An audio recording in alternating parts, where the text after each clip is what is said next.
And when they no longer allow it, I have a nice piece of land to go to. And in between now and then, which is hopefully a long time, I'll come here 2-3 months a year and be on the road all the other time. So you might be saying to yourself, I can't do that. What am I going to do? Yes, you can.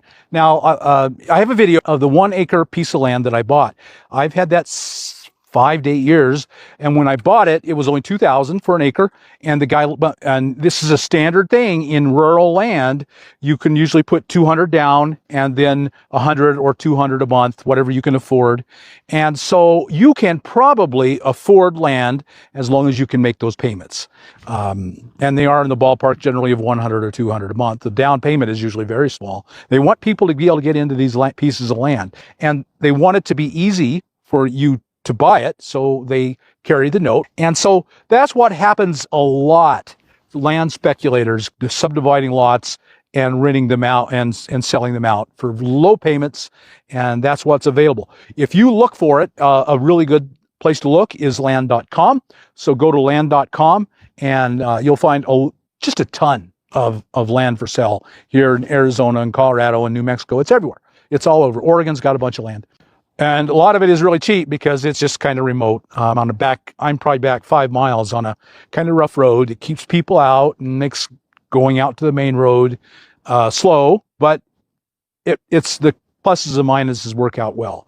And I'm pretty remote. The nearest town's a good distance away, and that's why it's cheap, and that's why you can probably afford it. So if you can make that monthly payment, I really would encourage you to look into buying some land for yourself, and you can be doing just what I'm doing. I hope that helped you. If you've got anything out of this video, I hope you like it on YouTube, subscribe to the channel, hit that thumbs up button, and we'll talk to you later. Like owning land, really, it is more than just the financial outcome. It's the spiritual outcome that comes with it too, y'all. Like God gave men land as gifts and stuff back in the day. It changes your mind shape. Like you think because your base is different now. So you think building as opposed to renting. I'm not knocking it, but you always thinking, I'm not going to do this because this is not mine. But owning, you think, I want to build. And that's where that wealth come in at. That's why it's important to get that partner in your life to help you see that. So you can be the best version of yourself. And they can too. Y'all be sure to like, share, and repost these videos. I'm going to talk to you about 3 deeds, keeping the legal hat on. Remember, I am an attorney as well. You get the general warranty deed. That's the best deed you could get. That deed is from the seller, and that seller is saying everything about this land, anything that comes before me, I guarantee you I can sell you this land and you will own it in absolution. Then you got the special warranty deed. The special warranty deed, that deed is from the seller. It says, I can't guarantee you anything that happened before me when dealing with this land, but I can guarantee you anything during my time owning this land is good. And then you have the quit claim deed. The quit claim deed guarantees you absolutely nothing. It's just here goes ownership. If anybody comes in the past and say, hey, this is my land, you own your own. I'm not dealing with it. So get a general warranty deed. I had to turn the sound down on this video, but this man who is a farmer, he was saying that before he bought his land and thought about putting anything else on it, he wished he would have put a RV or a camper on it first to get to know the land, to get to see the land. So I'm not sure if he's saying that he would have wanted to live there in his RV or camper, but he said immediately that would have been the first thing that he would have done. Anyway, he's got some interesting looking animals. I'm not looking to buy a farm, but I am looking to either rent or possibly buy some land to put my camper on.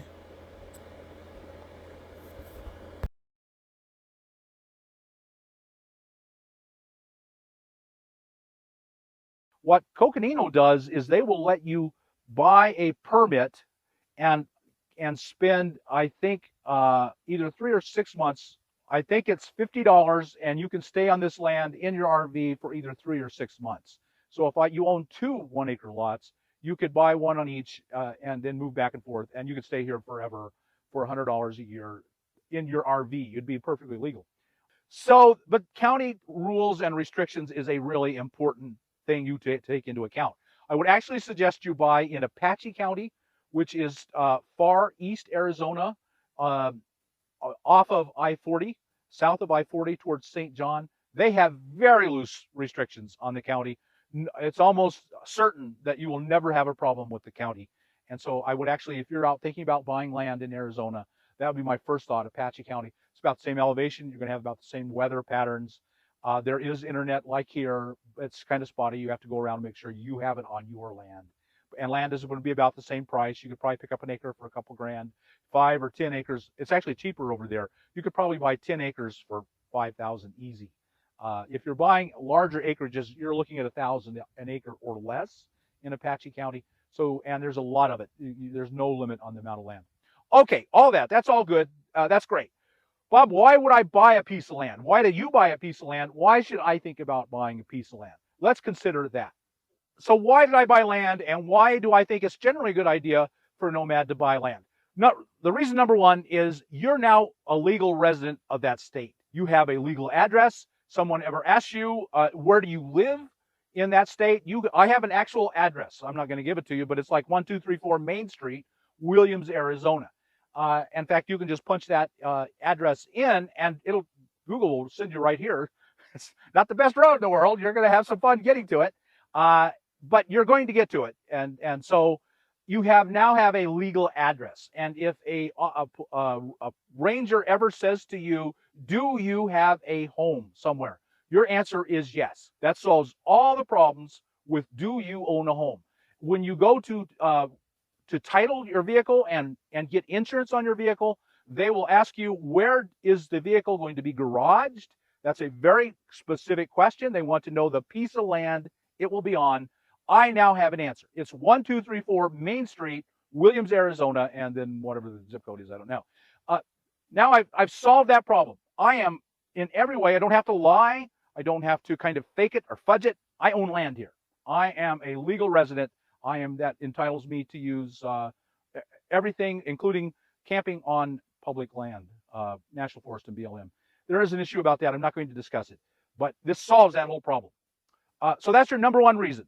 You're legal, and being legal is a very positive thing. I think it's worth, for me, I spent the $2,000 for this piece of land just so that I could know that I was legal and didn't have to worry about it. So I moved into my RV, and let me tell you why, okay? Now, I know we all tired of robbing Peter just to pay Paul for somebody else's bills on the first of the month.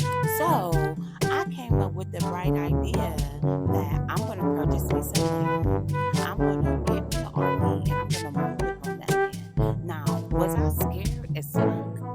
Hell yeah. But you gotta get it done, because I'm not gonna be stuck in this rat race and trying to keep up with the Joneses so everybody else see that I'm living this American dream. No. So I came up with that right idea, and that was the best decision I've ever made. These TikTokers and in some cases YouTubers are dropping some very valuable information about buying affordable land. I'm taking notes and I'm doing research. I hope to have some updates soon. While I'm not paying full rent because I'm renting a room and also living out of my minivan camper, I still want my own. I want a place to park that I can park forever. What say you?